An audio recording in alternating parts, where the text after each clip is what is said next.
ಇನ್ನು ಕರ್ನಾಟಕದಲ್ಲಿ ಗೃಹಲಕ್ಷ್ಮಿ ಯೋಜನೆಯ ಈ ಪರಿಷ್ಕರಣೆನ ರಾಜ್ಯ ಬಿಜೆಪಿ ಅವರು ತೀವ್ರವಾಗಿ ವಿರೋಧ ಮಾಡ್ತಾ ಇದ್ದಾರೆ.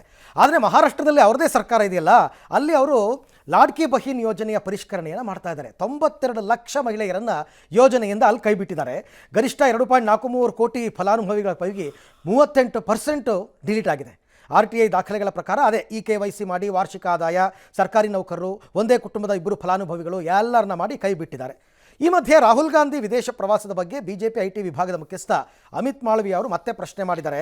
22ನೇ ತಾರೀಕಿಂದ ಜುಲೈ 13ನೇ ತಾರೀಕಿನ ತನಕ ಇವರು ಹೋಗಿದ್ರಲ್ಲ ಫಾರಿನ್ ಟ್ರಿಪ್ಗೆ, ಇದು ನಿಗೂಢವಾಗಿದೆ. ಎಲ್ಲಿಗೆ ಹೋಗಿದ್ರು, ಯಾರನ್ನು ಭೇಟಿಯಾದರು, ಅವ್ರ ಪ್ರಯಾಣ ಮತ್ತು ವಾಸ್ತವ್ಯವನ್ನು ಯಾರು ಆರ್ಗನೈಸ್ ಮಾಡಿದ್ರು, ಉತ್ತರ ಕೊಡಿ ಅಂತೆಲ್ಲ ಕೇಳಿದ್ದಾರೆ. ಅಲ್ಲ, ನೀವು ಪೊಲಿಟಿಕಲಿ ಏನು ಬೇಕಾದ್ರೂ ಕೇಳ್ಕೊಳ್ಳಿ. ಲಾಡ್ಲಿ ಬೆಹನ್ ಥರ ಕರ್ನಾಟಕ ಅದು ಮಹಾರಾಷ್ಟ್ರ ರೀ, ನಾವು ನನಗೆ ಯಾಕೆ ಕೇಳ್ತೀರಿ? ಮತ್ತು ನೀವು ಹೇಳ್ದಂಗೆ ಇಲ್ಲಿ ಕಾಂಗ್ರೆಸ್ನವ್ರು ಹೇಳಲ್ವಾ? ಹೌದು, ಮತ್ತೆ ಅವರು ಅಷ್ಟೇ. ಮತ್ತೆ ನೀವು ಹೇಳಲ್ವಾ? ಅಲ್ಲಿ ಮಾಡಿ ಅದು ನಮಗೆ ಗೊತ್ತಿಲ್ಲ, ನಮ್ದು ಹೇಳಿ ಅಂತ ನೀವು ಮಾಡಲ್ವಾ?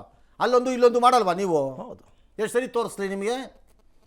ಹಾಗಾಗಿ ಅದು ನನಗೆ ಸಾಮಾನ್ಯವಿಲ್ಲ. ಯಾರು ನ್ಯಾಯಬದ್ಧವಾಗಿ ಹೋಗಬೇಕು ಅವ್ರಿಗೆ ಹೋಗಬೇಕು ಅನ್ನೋದಷ್ಟೇ ನಂದು ಮೊದಲನೇ ದಿನದಿಂದ ವಾದ. ಹೌದು, ನ್ಯಾಯಬದ್ಧ ಅಲ್ಲದಿದ್ದವ್ರಿಗೆ ಜನರದ್ದು ಟ್ಯಾಕ್ಸ್ ಕಷ್ಟಪಟ್ಟು ದುಡ್ದು ಕೊಟ್ಟಿರೋ ಟ್ಯಾಕ್ಸಿನ ಹಣ ಹೋಗಿ ಕೂಡ್ತು. ಅರ್ಹರನ್ನು ಗುರುತಿಸ್ತು ಅಷ್ಟೇ. ನೀವು ಕಾಂಗ್ರೆಸ್ನವ್ರು ನಮ್ಮ ಕರ್ನಾಟಕದಲ್ಲಿ ಕೋಪ ಏನು ಅಂದರೆ ಬುರುಡೆ ಬಿಟ್ಕೊಂಬಂದ್ರಲ್ಲ, ಅದಕ್ಕೆ ಹೇಳಿದ್ದು ನಾನು ಎಲ್ಲರಿಗೂ ನಿನ್ಗೆ ಗೊತ್ತಾಗ ಅನ್ಕೊಂಡು ಬಂದಿದ್ರಲ್ಲ ಬುರುಡೆ ಬಿಟ್ಕೊಂಡು, ಅವತ್ತು ಬಡ್ಕೊಂಡ್ವಿ ಕೇಳಲಿಲ್ವಲ್ಲ ಅನ್ನೋದಷ್ಟೇ ನಮ್ಮ ಕೋಪ. ಹಾಗಾಗಿ ನೀವು ಅದಕ್ಕೆ ಜವಾಬ್ದಾರರೇ. ಹೌದು, ನೀವು ಜನರನ್ನು ಮೂರ್ಖರನ್ನು ಆಗಿಸಿದಿರಿ. ಅವತ್ತು ಅಧಿಕಾರಕ್ಕೆ ಬರುವ ಆತುರದಲ್ಲಿ ಇಲ್ಲ ಸಲ್ಲದ ಸುಳ್ಳುಗಳನ್ನು ಜನರಿಗೆ ಹೇಳಿದಿರಿ ಕಾಂಗ್ರೆಸ್ನವರು, ಅನುಮಾನವಿಲ್ಲ. ಈಗ ಅದ್ರ ರಿಪೇರಿ. ಹೌದು, ನಾವು ಅಂದು ಸುಳ್ಳುಗಾರರಾಗಿದ್ವಿ, ಇವತ್ತು ಸತ್ಯವಂತರಾಗಲು ಹೊರಟಿದ್ದೇವೆ ಅಂತಂದ್ರೆ ಓಕೆ. ಇನ್ನು ರಾಹುಲ್ ಗಾಂಧಿದು ಅವ್ರು ಫಾರಿನ್ಗೆ ಹೋಗಿದ್ರೆ ಎಲ್ಲಿಗೆ ಹೋಗಿದ್ದಾರೆ ಅನ್ನೋದು ಸ್ಟ್ಯಾಂಪ್ ಆಗಿರತ್ತಲ್ವಾ? ಕೇಂದ್ರ ಸರ್ಕಾರಕ್ಕೆ ಗೊತ್ತಾಗಲ್ಲ ಖಂಡಿತ. ಆ ದೇಶಕ್ಕೆ ಹೋದ ಮೇಲೆ ಅವ್ರು ಎಲ್ಲಿಗೆ ಹೋಗ್ತಾರೆ ಅನ್ನೋದು ನಿಮಗೆ ಯಾಕೆ ಹೇಳಬೇಕು? ಅವ್ರ ಪರ್ಸ್ನಲ್, ಅದು ಅವ್ರ ಪರ್ಸನಲ್ ಅಪ್ಪ. ಹೌದು, ನಿಮಗೆ ಯಾಕೆ ಹೇಳಬೇಕು ಅದನ್ನು? ಅವ್ರಿಷ್ಟ. ಹಾಂ, ಅವ್ರು ಎಲ್ಲಿಗೋ ಹೋಗಿರ್ತಾರೆ ಅಂತ ಇಟ್ಕೊಳ್ಳೋಣಪ್ಪ.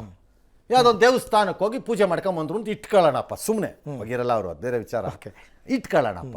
ನಿಮ್ಗೆ ಯಾಕೆ ಹೇಳಬೇಕು ಅದನ್ನು?